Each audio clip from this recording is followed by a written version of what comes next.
to buy mobile home parks, so we have 200,000 cash flow in a month. Tell me about your Mount Everest. What are you looking to achieve over the next 5 years? My Mount Everest is getting into RV parks. Saying about setting the date. Provide safe and affordable housing for 1,250 people transitioning out of rehab centers. Welcome to the Discovering Mount Everest podcast. I am your host, Mundo Sanchez, two-time CFO of the Year and Forbes featured entrepreneur. Every week, I sit down with powerful voices from Owners Club to uncover their personal Mount Everest and the bold visions they're chasing over the next 5 years. This podcast gives you a rare front row seat into the mindset of elite entrepreneurs and investors. What drives them, what challenges they're navigating, and how you might play a role in their ascent. So whether you're scaling your own peak or seeking to support others in theirs, you're in the right place. Let's begin the climb.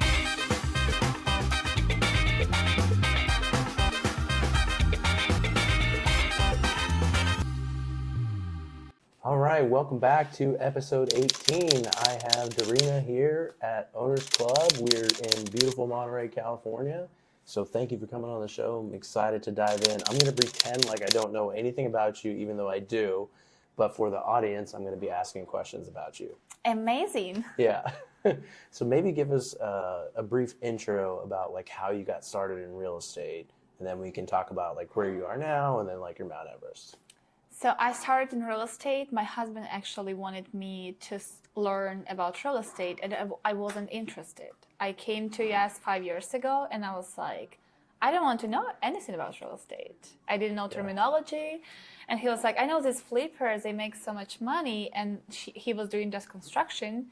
So he was like, okay, you know English, you need to help me. And somehow he tricked me. So your husband didn't know English at the time? No. Or does he know English now? He speaks a little bit, but all the negotiations, all the paperwork, that's on my side. Oh, nice. Okay, very cool. Very cool. Yeah. And so usually, I mean, it's interesting. So are you taking lead in real estate now? So when it comes to construction, he is doing construction, he's managing crews, he knows everything about remodel. And when it comes to paperwork and actually finding deals, I'm the face of the business. So people know me, people bring us deals. Should I go like what we're doing now? Yeah, sure. You could. Oh, I'm curious to know is he still? Are you? I assume you're working as a team right now. Yes, like, we always together. Yeah. Is he doing it full time? Yes. Oh, nice. And you're obviously doing it full time. So we do have construction company. We do take like projects for other people that we run, but we prioritize. Of course, we need to do more flips. Nice. So that's mainly the active income more on his side, and then you also. Yes, he also was do TC convincing stuff. me to do real estate so we can do our own flips. But on a way, I found like I was trying to like call sellers. So fast forward, he convinced me. He was like, he took me actually for a long vacation for 4 months. We went to Florida. And he was like, okay, it's just a long vacation. I was pregnant and we didn't do much. So he was like, hey, there's a course. Do you want to look at that? And that was real estate course. Yeah. Was that Pace's course? No, or? it was some Russian-speaking person because my language is Russian. I learned terminology. And I was like, oh, I don't know if I can watch it. And then because I was looking at that, I got in recommendation space. And I was like, okay, this guy, I can listen to him like 24/7 and I never get bored. Yeah. Until this day. Yeah. So that's how I got into real estate. And I was like, I tried to cold call. I tried to fit in all these like boxes and I couldn't. I was like, what's wrong with me? Like, I cannot do the scene. And then I found TC. And I was like, here you go. That's my scene. Now, being a TC still involves like a lot of people talking, right? I mean, you're still talking to a lot of people. So it's not just people that are introverted. I mean, you still kind of have to have some. Oh, yes. I guess depending on the role, there are some people that just do paperwork, but you're very like active, right? Yeah, I'm an introvert, but I trained myself to be extrovert. And also because we have such a community, you can be the biggest introvert, but people will just come to you. Yeah. So you'll naturally start talking. And also I was like, okay, we want to develop and like build this business.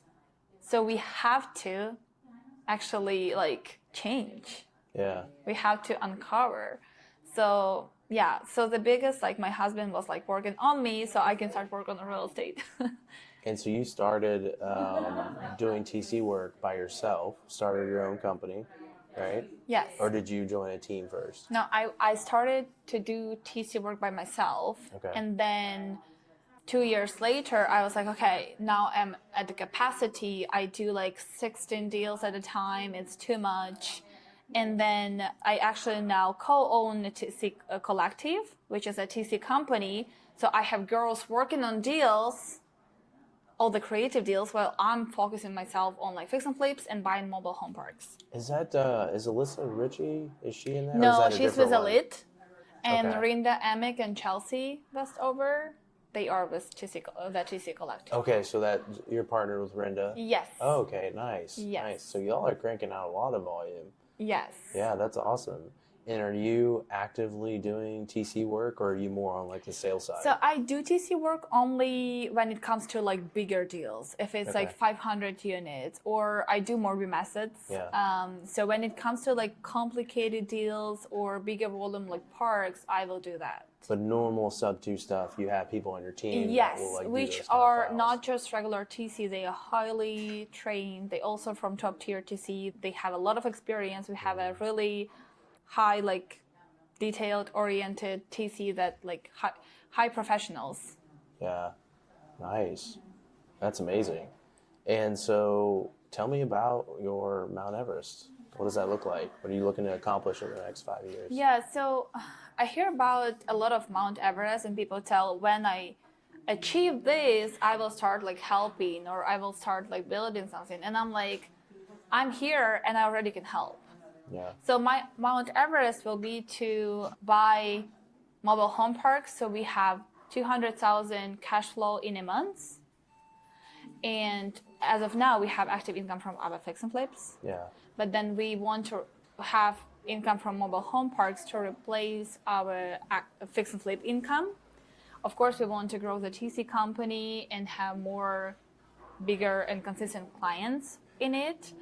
And the more money we make, the more we can help. I do help a lot of people outside of US, like Ukraine, and like my husband from Belarus. We also help people in Belarus. But we help physically by like buying people something or giving them money to specific people, not to some funds. Yeah. I don't trust in like funds or like missions. Like it's all good, like it's great, but usually only like 10% from whatever you give will go to actual people. Yeah. So for me, like being able to actually help, and I can tell like I already can help. You know, so I'm not waiting for my like to achieve Mount Everest to start actually doing some good things. Yeah, that's awesome. I do have to backtrack for a second and ask you a question that just came to mind. Do you have someone that's like managing your Facebook, or is it just you? Because like every post I see your name, like every single time I'm scrolling, it's like I see you commenting. No, I think it's maybe just Facebook algorithm. Okay, I know maybe a lot of I'm just getting your every comments, I guess. Maybe because we're friends, I guess. yeah. So a lot of people actually tell me that they see me on social media Yeah. a lot, which I think I'm not doing enough, and that's another thing. We always think like I'm not good enough. I'm not doing enough. So I think like I'm not doing anything. There's rarely a post I read, I look at the comments, and I don't like see your name in there. Okay. I love to prevent issues. I love to help people. So maybe that's why. And I do Okay. have a tons of experience. So I said like as a TC, I help people to prevent issues rather than fix them. Mhm. So when I see, okay, because I became the person I was looking for when I joined Sub2. Yeah, nice. If I could find someone that I could actually ask questions and they would actually honestly answer me, like when I was in the beginning of the journey, like now we have a lot of good leaders. We also had them back then. I just didn't know that they like how to find them. Yeah, and you're one of the leaders yourself, right? Yes. Yeah. Like you. Yeah. And how does that? How is that going in your region? Like, is there a lot of healthy, like, awesome participation? Yes. I saw you did a video of Pace Yes. a couple weeks ago. That was cool. When I joined Sub2, we didn't have community or meetings in Minnesota. So Yeah. I didn't have a room I was looking for, like they said, right? Yeah. Like I created that room. I started to do meetups myself. And I was overthinking it. I was like, I don't know English. I don't have experience in real estate. I cannot really have people like come to my meetings. Like, what can I say them? And I was like, okay. I had another person that actually said, okay, Darina, I will help and organize everything. His name is Brian. And you just need to host it. And I was like, I guess that's a call from God. I need to start doing that. So fast forward, now I buy flips from community members local. They also, a lot of people bring me deals from Astro community, also like Luke and Ben. They bring me deals before they even get them under contract. And they say, hey, I'm working on this deal. Do you want to take a look? I'm going to the seller tomorrow. Do you want to go with me? So we had such a healthy and relationship and trust that people just send me deals like before they even take under contract. They know I will never go around anyone.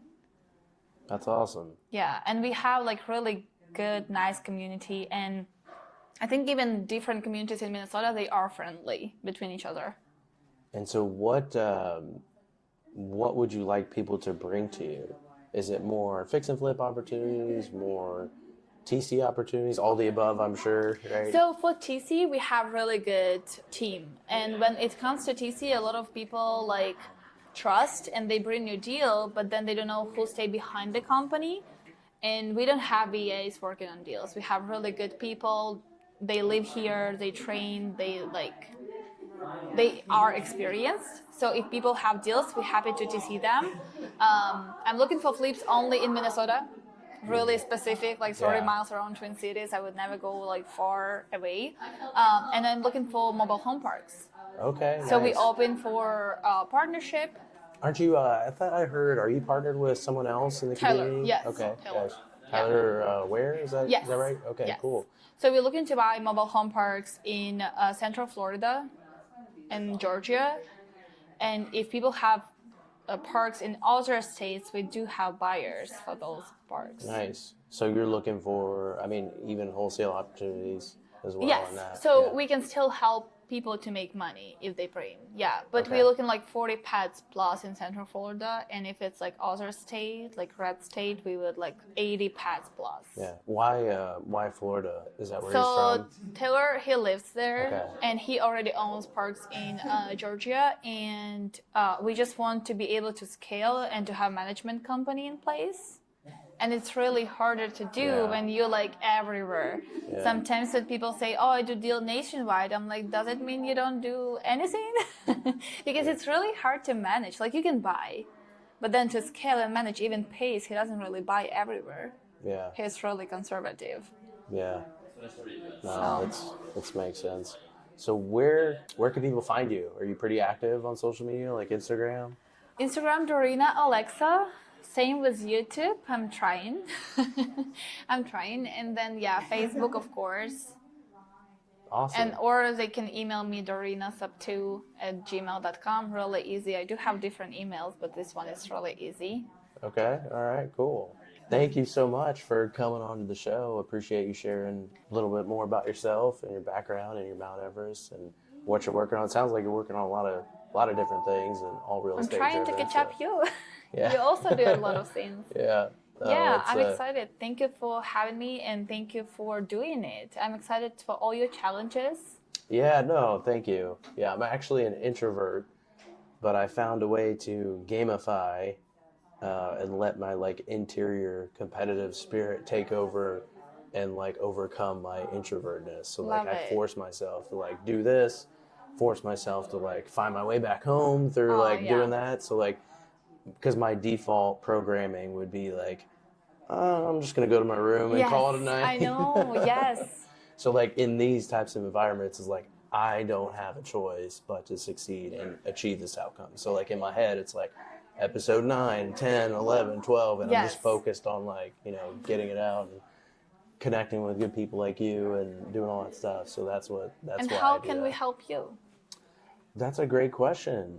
I guess find another 5-10 guests. I need to steal. This is I think this is the 12th one, 11, 12. I think I lost track already. But I'm just looking to just get around like-minded people and just elevate and grow. I think one thing that's really stood out to me in this retreat is that I'm thinking too small. right? I need to think bigger, and I need to stop doing things on my own. Like I want to, I want to get on a team like that could probably utilize more of like my business background, that I could kind of wedge myself into a team and not try to do everything on my own. What kind of team? I mean, someone. So I'm a CFO of a trucking company during the day. So I still work full time during the day. Own a few companies. We've done 3 acquisitions in the past year and a half. I deal with banks all the time. So like I know I'm like really good at underwriting. I know how to structure deals, pitch decks for business acquisitions, financial statements. So like all of that would play really well in the larger multifamily. We have operate commercial properties, all that stuff. So like in like larger asset classes, I feel like that background would do really, really well for someone that's kind of got a team that they're trying to like scale out. I can add a lot of credibility from like a banking perspective, because you know the bank's looking at the team and it's like, what's your experience? Who's on your team? Like, can you show that you can operate this asset class? So I can add that kind of credibility to a team. But I don't want to like figure out all the pieces myself. Oh yeah, you don't have to. Yeah, and like in single family, I'm doing it all. Like I'm acquisitions, like I'm closing, I'm negotiating, I'm doing the TC work, like I'm operating it, like I'm doing it all. Okay. It's just not very scalable, and I'm definitely learning that through looking at how other people are, you know, even like yourself, like partnering with someone else in Owners Club to do mobile home parks. But I just started it like this year. Yeah. I was also like by myself, like no one can do it better than me. Right. Yeah. So that's one huge takeaway, is that I need to start branching out and like partnering with more people. And you can go faster. Yeah. So with Owners Club, we blessed because we have high level individuals that open to good, healthy partnership. Yeah. And you can like basically jump instead of like growing and slowly like moving to the mountain. You can just jump like and achieve it way faster. You don't have to know. Like even for mobile home parks, I don't have to know. Yeah. I just have to find a good opportunity and collaborate. Yeah. So that, I mean, that's the big next focus for me. So I'm excited for that. Amazing. Yeah. Thank you so much. Thank you for coming on. I appreciate it. And we will see you next time.